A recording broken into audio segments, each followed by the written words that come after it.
은혜를 나눌 말씀은 구약성경 시편 119편 65절에서 75절까지를 제가 봉독하겠습니다. 시편 119편 65절부터입니다. 여호와여, 주의 말씀대로 주의 종을 선대하셨나이다. 내가 주의 계명들을 믿었사오니 좋은 명철과 지식을 내게 가르치소서. 고난당하기 전에는 내가 그릇 행하였더니 이제는 주의 말씀을 지키나이다. 주는 선하사 선을 행하시오니 주의 율례들로 나를 가르치소서. 교만한 자들이 거짓을 지어 나를 치려하였사오나 나는 전심으로 주의 법도들을 지키리이다. 그들의 마음은 살쪄서 기름덩이 같으나 나는 주의 법을 즐거워하나이다. 고난당한 것이 내게 유익이라. 이로 말미암아 내가 주의 율례들을 배우게 되었나이다. 주의 입의 법이 내게는 천천 금은보다 좋으니이다. 주의 손이 나를 만들고 세우셨사오니 내가 깨달아 주의 계명들을 배우게 하소서. 주를 경외하는 자들이 나를 보고 기뻐하는 것은 내가 주의 말씀을 바라는 까닭이니이다. 여호와여, 내가 알거니와 주의 심판은 의로우시고 주께서 나를 괴롭게 하심은 성실하심 때문이니이다. 아멘. 성경 한 절 더 보겠습니다. 요한복음 16장 33절입니다. 여러분, 요 위에 자막에 띄워놓은 것을 보시고 다 같이 함께 요한복음 16장 33절을 같이 읽겠습니다. 다 같이요. 시작. 이것을 너희에게 이르는 것은 너희로 내 안에서 평안을 누리게 하려 함이라. 세상에서는 너희가 환난을 당하나 담대하라. 내가 세상을 이겼노라. 아멘. 우리 모두가 다 허물과 죄가 많지만은 이 시간도 하나님이 받으실 만한 예배대가 되는 까닭은 나의 의로움 때문이 아니고 예수님의 보혈 때문임을 감사할 때에 여러분, 저나 여러분이나 하나님 앞에 설 수 없는 죄인이지만은 우리 주님 때문에 서게 되어서 하나님께 감사하고 찬양하게 되었으니 이 시간도 우리 몸과 마음을 다해서 아름다운 예배자가 되기를 예수님의 이름으로 소망하고 축복합니다. 겨울 날씨가 매우 변덕스럽습니다. 소환을 지나면서 뼛속을 파고드는 엄동설이다 설한이다 하였더니 지난주에는 또 갑자기 영상 12도까지 올라가는 포근한 날씨였습니다. 이번 주 중엔 또 영하 11도까지 내려가는 추위가 찾아온다고 합니다.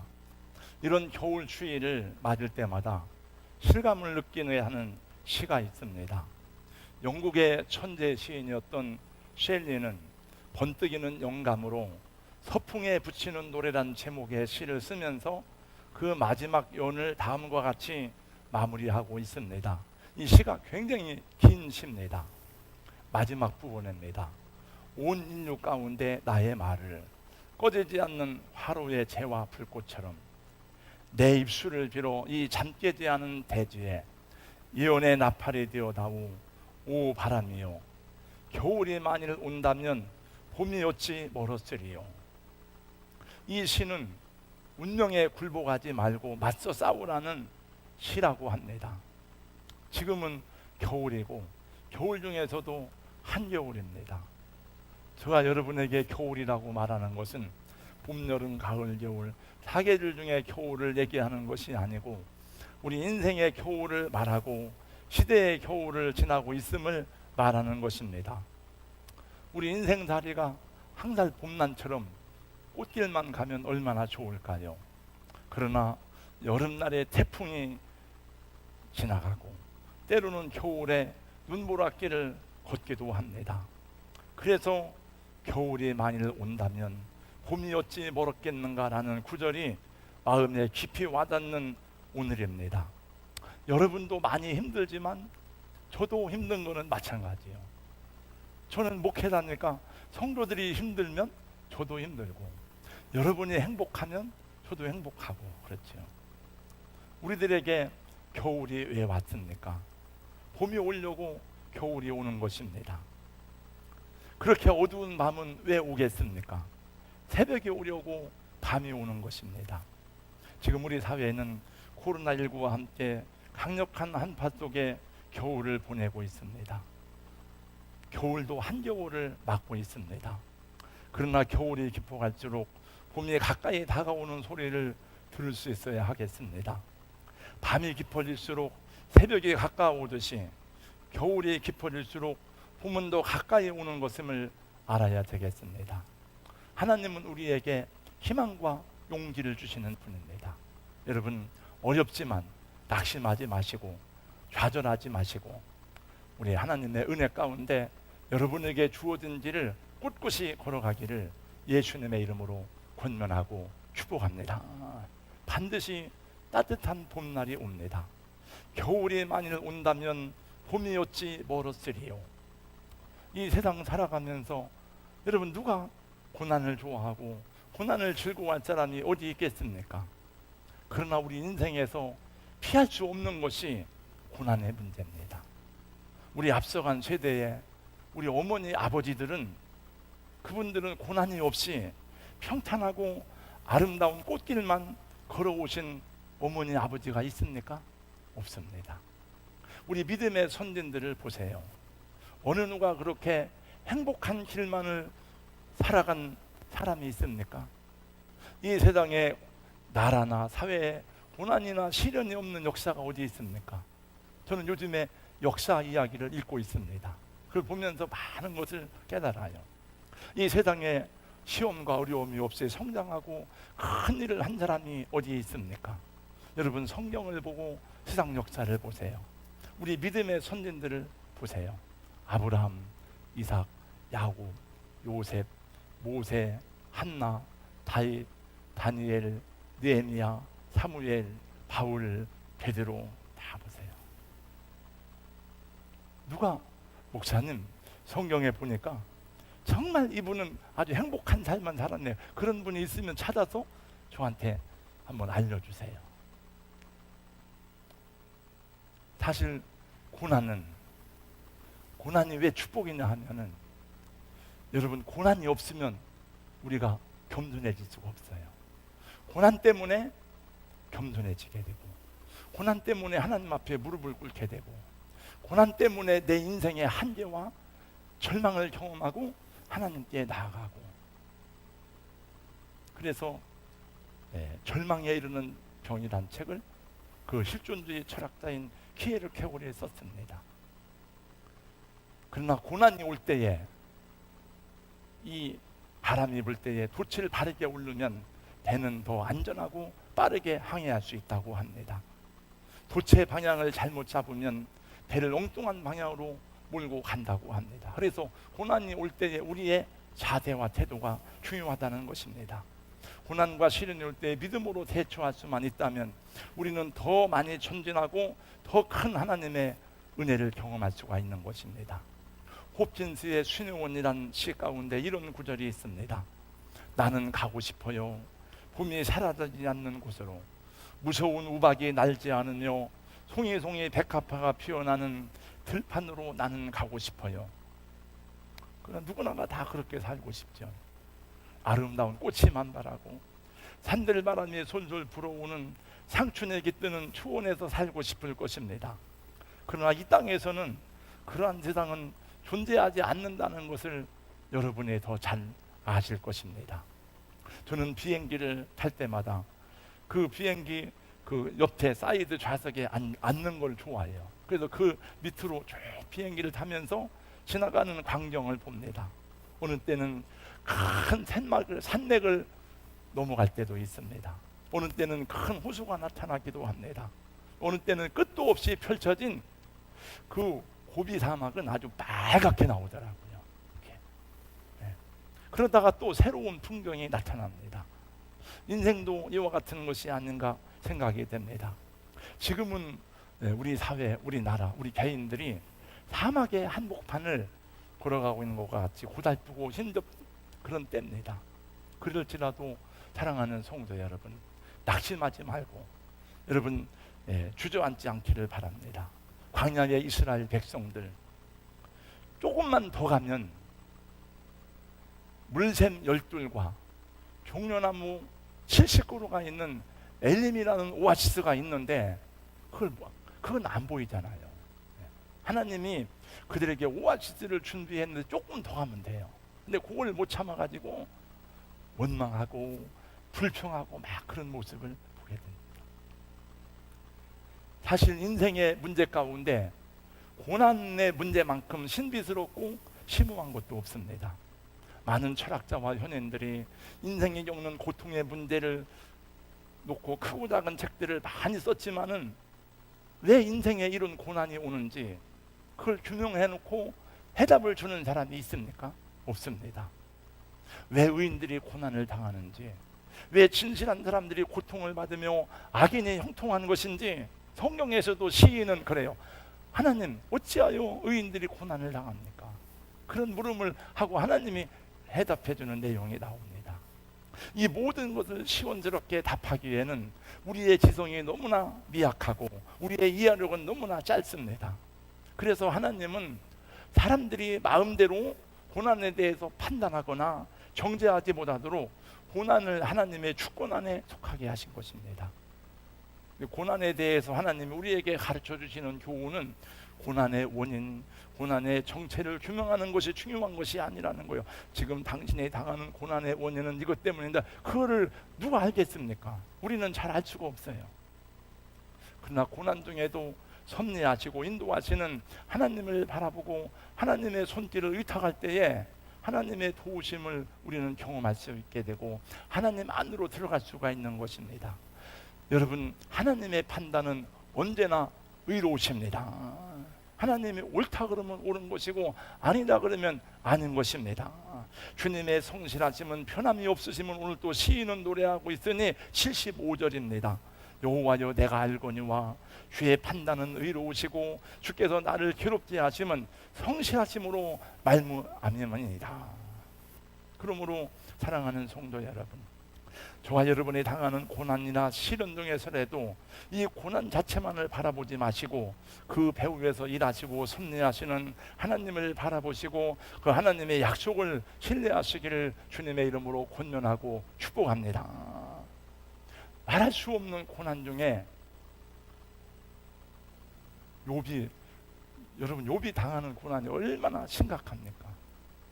자식들이 죽고 재산이 다 약탈당하고 새 친구가 찾아왔습니다. 엘리바스, 빌닷, 소발.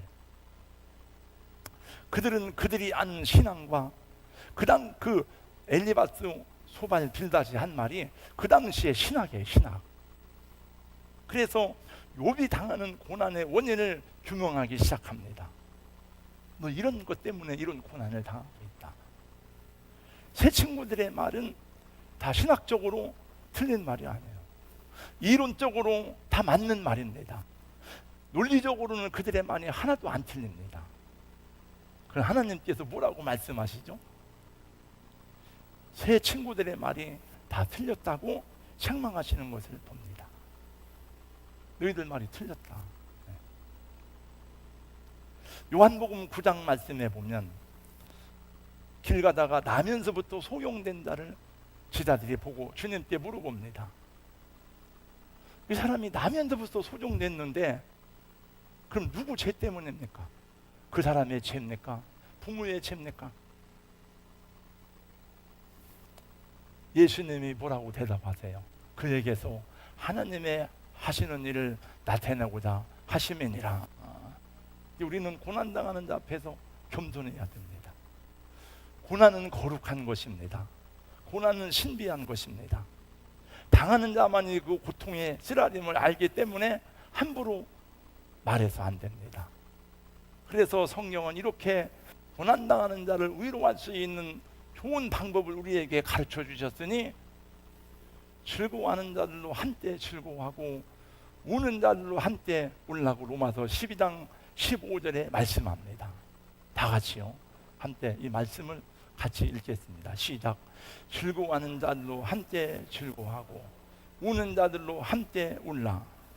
지금은 어떤 특정한 사람만의 고난이 아니라 우리 사회 전체가, 우리 교우들 모두가 다 한때 어려움을 지나고 있기 때문에 우리 믿음의 형제들이 서로 기도해주고 위로하며 격려해야 하는 줄로 믿습니다.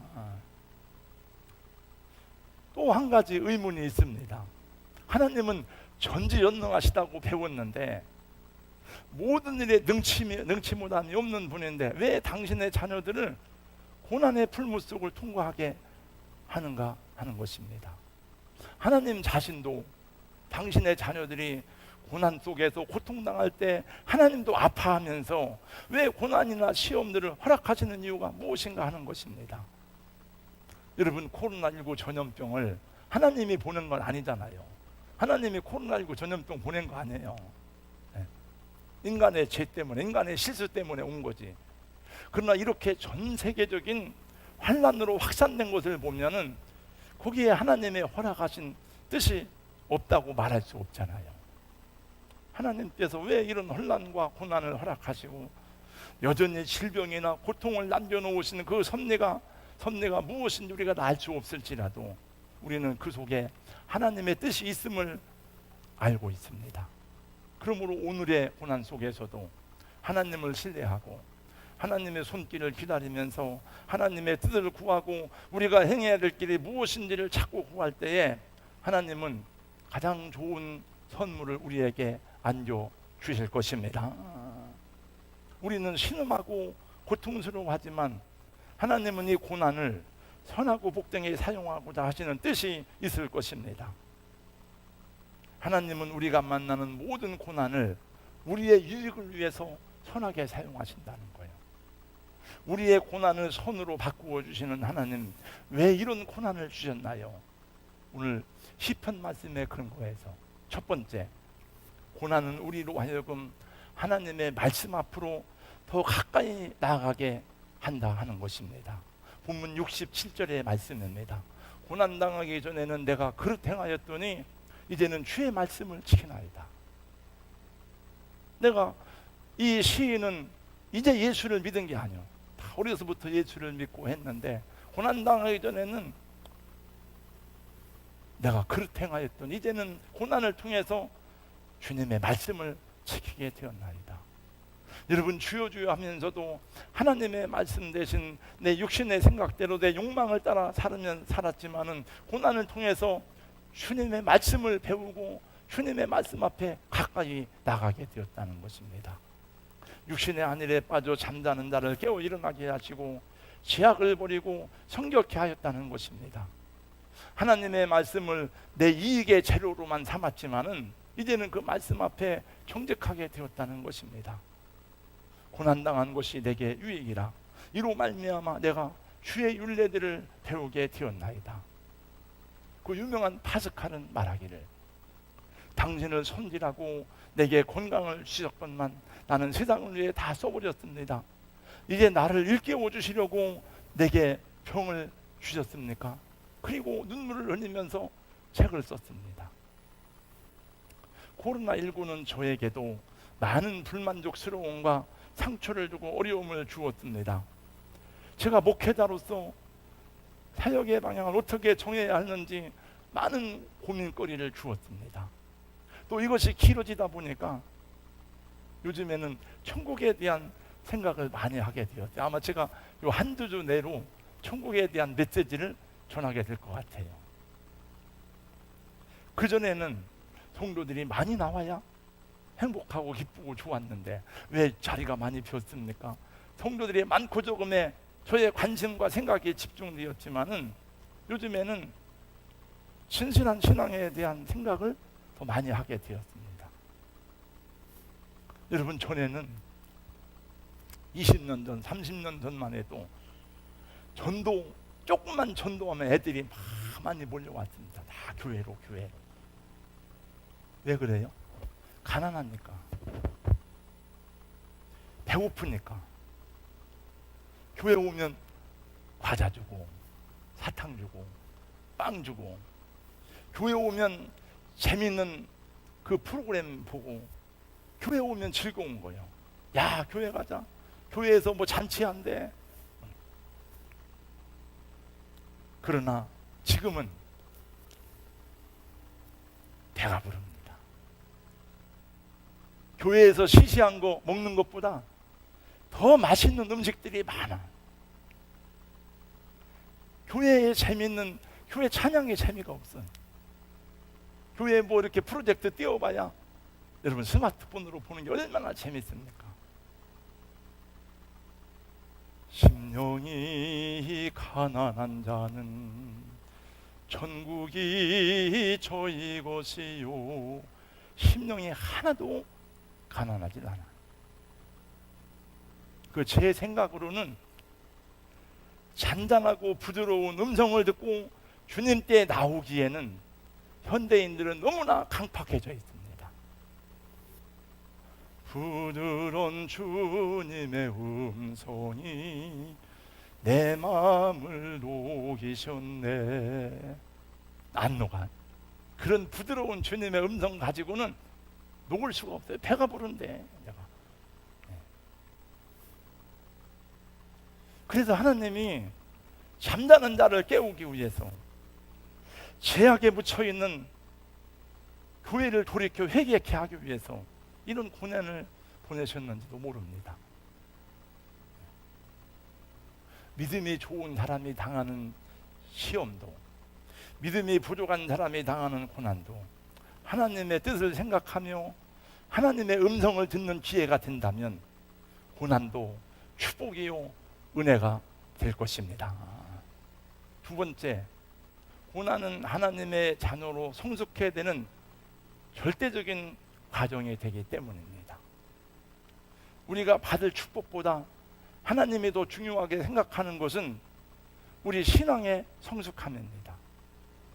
여기 성숙함이라는 것은 첫 번째 인격을 말하는 거죠.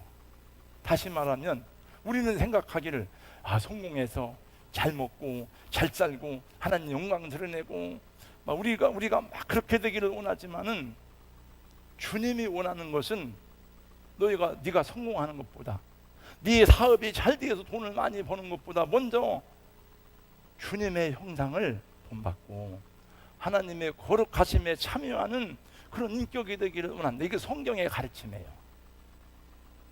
우리의 관심은 사업이고 자식이고 합격이고 명예이고 권력이지만 주님의 관심은 인격이고 성숙함이고 하나님 예수님의 형상을 회복하는 것입니다. 그런데 그냥 말씀만 들어가지고는 우리는 안 변합니다. 그러니까 하나님이 고난을 통해서 우리를 깨닫게 하는 거예요. 그러므로 우리가 원하는 것을 하나님이 감추어 놓으시고 이거는 내가 너에게 주고 싶지만 이게 먼저가 아니야. 네 그릇을 먼저 만들어야 되겠다. 그리고 우리가 기도하는 것에 응답을 숨겨놓고 다른 것으로 응답하시기도 하는 것이 아닐까 생각해요. 이거는 저의 기도 노트, 이런 기도 노트가 여러 권이 됩니다. 저는 기도를 잃어버리니까 다 적어놔요. 이렇게. 오늘 아무개가 이런 기도를 부탁했습니다. 이렇게 했습니다. 그런데 이걸 한번 쭉 봤어요.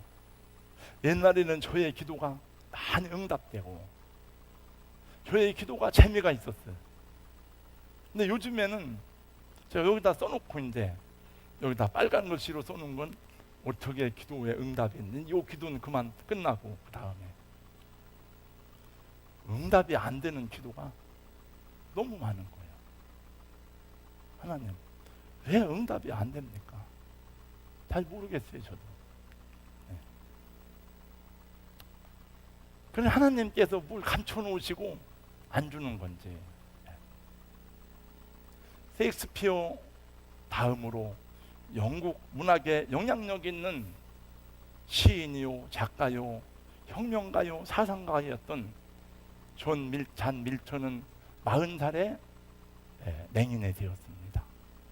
그때 그가 이렇게 글을 썼습니다. 오 주님, 이런 고통을 통해 내 영혼이 수그러짐은 나의 창조자를 섬기기 위함이니이다. 하나님을 섬길 수 있는 인격을 위해 정령 고난이 필요한 것인지요. 그는 맹인이 된 이후에 그 유명한 신라권을 썼습니다. 어떻게 인간은 천국을 잃어버렸는가?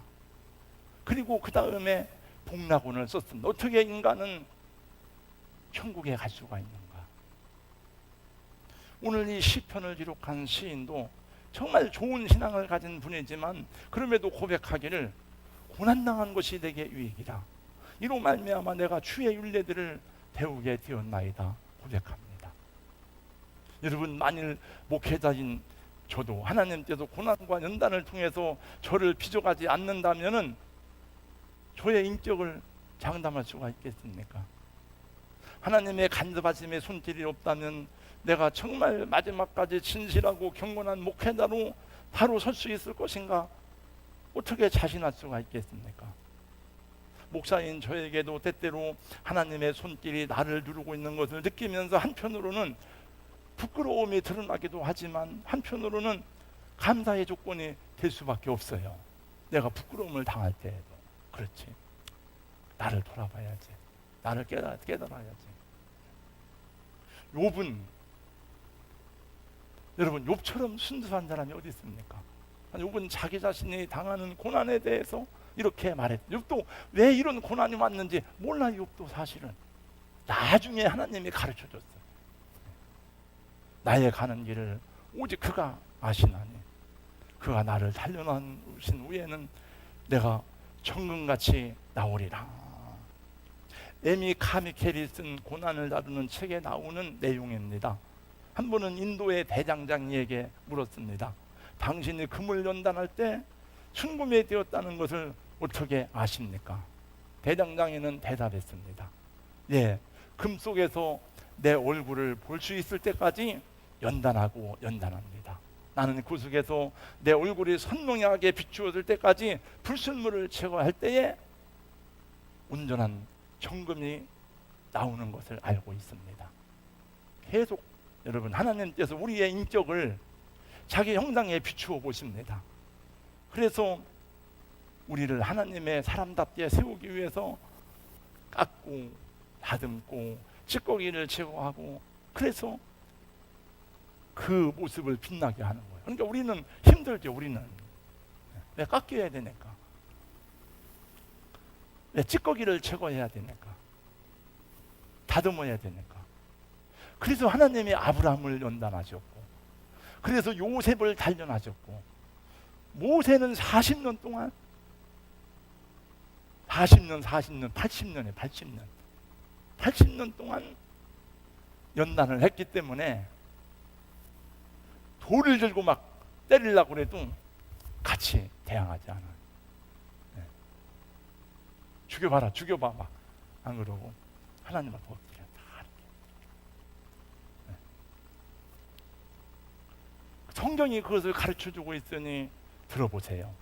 한 사람을 앞서 보냈으며 요셉이 총으로 팔렸도다. 그 발이 착고에 상하며 그 몸이 쇠사슬에 매였으니 곧 여호와의 말씀이 응할 때까지라. 그 말씀이 저를 단련하였도다. 그 말씀이 그를 단련했다는. 그래서 야곱 가정이 회복되고 이스라엘 민족이, 하나님은 이스라엘에 대해서 또 말씀하십니다. 보라, 내가 너를 연단하였으나 은처럼 하지 아니하고 너를 고난의 풀무에서 택하였노라.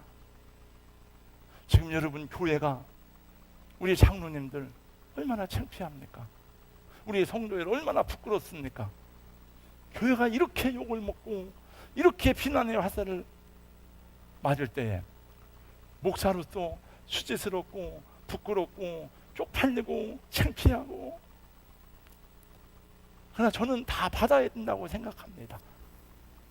우리의 수치스러움이, 우리의 부끄러움이, 우리의 숨겨진 이 더러운 민낯이 다 보여져야 된다고 생각해.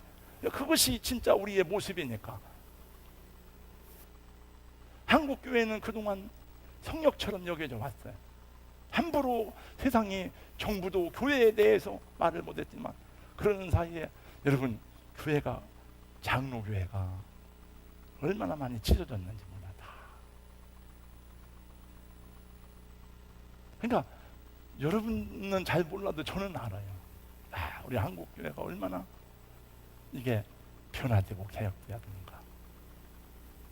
그러니까 우리가 뭐 당해도 할 수 없어요. 그래서 이렇게 부끄러움을 당하고 수시스러움을 당하고 벌거벗은 것처럼 욕을 먹고 비난을 받아도 돌을 판매질을 해도 다 맞고, 그래서 우리 교회들이 다시 거듭날 수 있다면, 교회가 다시 새로워질 수 있다면 이 고난도 복이 될 줄로 믿습니다. 그러니까 우리 당해야 돼요. 할 수 없어. 저도 그렇고.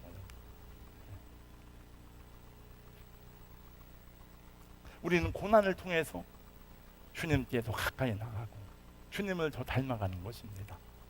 고난과 시련을 통해서 성숙되며 더 강해지기에 고난 중에도 감사하고 시련 중에도 주님을 찬양해야 하는 것입니다.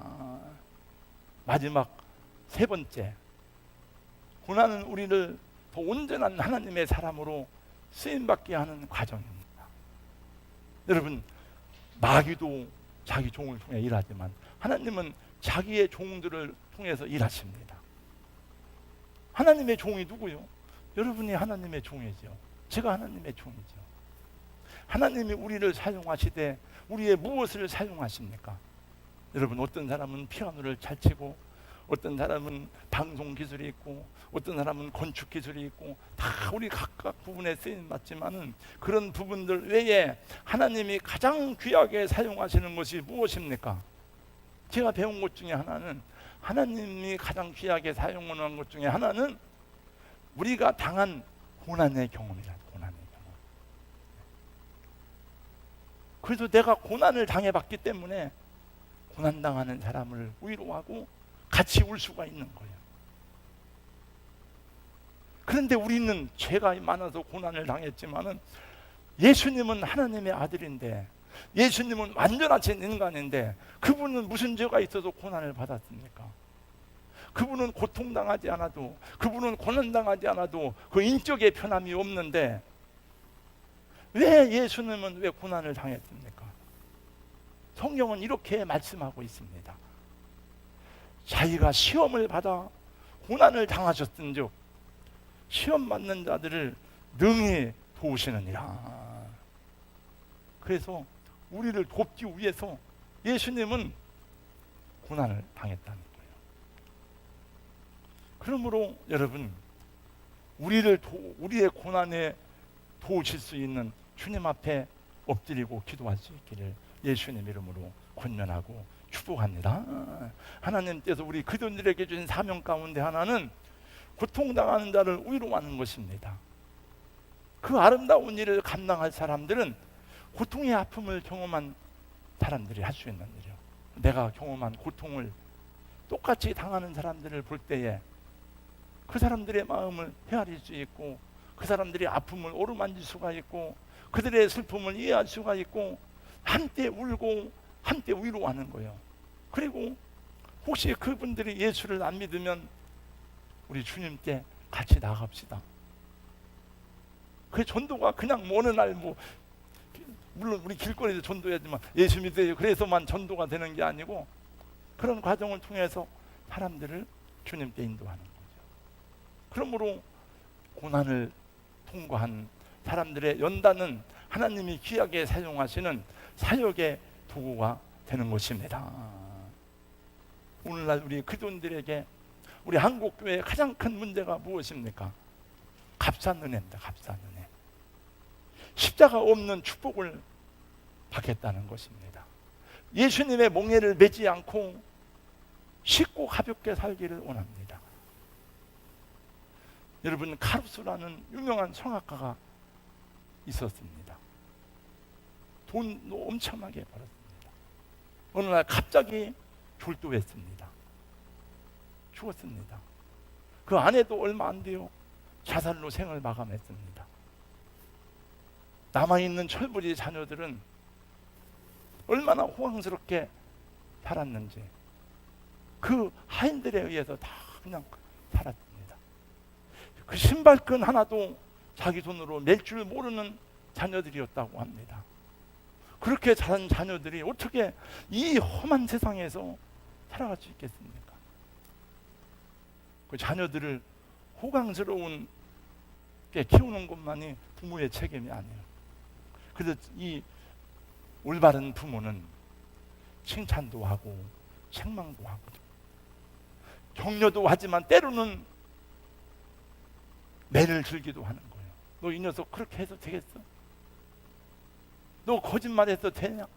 그리고 매를 때리기도 하는. 그래서 그 인격이 바르게 되어야 되기 때문에 부모는 눈물로 자식을 양육하는 거죠. 왜? 이 험한 세상을 바르게 살도록 하기 위해서. 2002년 영국의 BBC 방송에서 지난 1세기 동안에 최고의 탐험가 10명을 선정했습니다.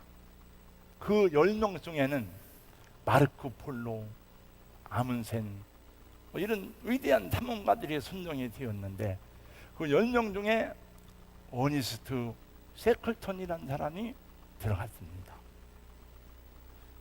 그 세클턴의 이름을 들어보신 분이 있을 겁니다. 아마. 이게 제가 오래전에 읽었던 세클턴 이야기라는 책입니다. 이 사람은 실패한 탐험가처럼 보여요. 그러나 실패한 사람이 아닙니다. 1914년 8월달 왕국의 허락을 받고 27명의 대원들을 모집하고 훈련을 해서 남국 대륙 횡단에 나섰다가 배가 좌초가 되어서 얼음덩이를 타고 표류하다가 18개월 만에 극적으로 구출되었습니다. 정확하게 634일 동안 세상으로부터 완전히 고립되었습니다. 그 빙산 안에 갇혀가지고 다 먹을 것도 떨어지고 그 추위에서 배도 파손되고 지금까지도 사람들이 어니스 세클턴의 이름을 기억하는 것은 그 수많은 죽음의 고비를 견뎌내면서도 자기 대원들을 한 사람도 잃지 않고 다 살아서 27명이 돌아왔다는 것입니다. 그는 특별히 그러니까 옛날 통신도 없으니까 완전히 세상하고는 고립된 거죠. 그는 몇 명의 대원들을 이끌고 6m짜리 구명보트에 몸을 의지한 채 얼음산에 뒤덮인 해협을 넘어 구조를 요청하러 가는 도중에 수없이 많은 죽음의 고비를 넘기게 됩니다. 세클턴은 그의 책에서 훗날 이렇게 회고합니다. 우리가 그 얼음산을 넘어갈 때에 우리 일행은 분명히 4명이었는데 5명이 넘어가는 것을 보았다. 이상하게 생각되어서 동료들에게 물어보니 그들도 그렇게 느껴졌다는 거예요. 4명이 갔는데 5명이 그 구조선에 타고 있었다. 세클턴의 말입니다. 한 분은 내가 의지하는 하나님이었다. 사도 바울은 여러분 유라굴로라는 풍랑을 했을 때에 14일 동안 해도 달도 보지 못하고 먹을 것도 다 없었습니다. 먹을 것 다 던져버렸어요. 그때는 금은 모아도 소용없어. 이게 금덩어리라도 다 버려도 왜? 생명을 살리기 위해서. 성경에 보니까 구원의 여망이 없어졌다라 그랬어요. 하나님이 천사를 통해서 말씀했습니다. 너희들 이번 선당에 배와 화물은 다 손상이 많지만 생명은 한 사람도 잃지 않을 것이다. 그래서 사도행전 27장에 보니까 바울 사도가 말합니다. 바울 사도는 죄수예요, 죄수. 죄수로 끌려 로마로 가는 중에 여러분이요 안심하십시오. 내가 믿는 하나님이 어젯밤에 말씀하시기를 배와 화물은 손상했지만 우리 생명은 한 사람도 잃지 않을 거라고 말씀했더니 나는 하나님이 말씀하시는 그대로 되리라고 하나님을 믿습니다. 276명이 한 사람도 안 죽고 어떻게 됐어요? 다 살아났습니다. 우리 성도 여러분, 우리는 크리스찬입니다. 고난을 겁내지 마시고 오늘의 상황을 두려워하지 마십시오. 고난을 팔자소관이라고 생각하는 것은 불신앙입니다. 비록 우리의 실수로 온 고난이든지 간에, 아니면 내가 잘못한 것이 아니라 우연한 고난이 왔다 할지라도 우리가 믿음으로 올바르게 고난에 대하는 자세를 가지고 고난을 직면한다면 하나님은 그것을 통해서 우리를 더 복되고 유익한 사람이 되게 하시리라는 것이 성경의 가르침입니다. 고난은 징계가 아니라 기회이고 훈련이고 축복입니다. 지금 여러분 앞에 놓인 어른산과 같이 파도와 추위가 밀려오는 장애물은 무엇입니까? 저는 교회를 개척하고 제일 많이 부른 찬송이 그겁니다. 큰 물결이로나 다시지 못하나 이 풍랑이 년하여서 더 빨리 갑니다. 큰 물결 일어나 내 쉬지 못하지만 이 풍랑 때문에 더 빨리 갑니다. 여러분 절대로 낙심하지 마시고 외로워하지도 마시고, 여러분 혼자 장애물을 넘는 것이 아닙니다. 우리 주님이 함께 하십니다. 주님이 우리를 강하게 붙들어 주십니다. 세상에서는 너희가 환난을 당하나 담대하라, 내가 세상을 이기었노라. 마지막 마태복음 마지막 끝날에도 세상 끝날까지 내가 너희와 함께 있으리라. 할렐루야, 할렐루야. 걸어가신 우리 하나님 아버지, 오늘 또 우리 함께 말씀을 묵상했습니다. 고난당한 것이 내게 유익이라, 이로 인하여 내가 주의 율례를 배우게 되었나이다. 오늘 시인은 고백하였사오니 주님, 우리가 여러 가지 고난 중에 있고 이 우리 사회가, 우리 교회들이 많은 시험과 환난 중에 있습니다. 주님, 이로 인해서 하나님 때도 가까이 나가도록 도와 주시옵시고, 더 순결한 교회, 하나님 앞에 성결하고 정직한 교회가 되게 하여 주시옵소서. 아멘. 우리의 부끄러움이 드러날 때마다 더 주님께 가까이 나아가며 더 순결한 주님의 형상을 닮은 주님의 제자들이 되게 하여 주시옵소서. 아멘. 세상을 이기면 이것이니 너희의 믿음이라고 성경 요한일서에 말씀하였고, 오늘 또 예수님 말씀하시기를 세상에서는 너희가 환난을 당하나 담대하라, 내가 세상을 이겼노라 말씀했사오니, 우리 주 예수의 이름으로 걸어가는 하나님의 자녀들에게 승리하는 능력으로 힘입혀 주시옵소서. 아멘. 감사하고 예수님 이름으로 기도하옵나이다. 아멘.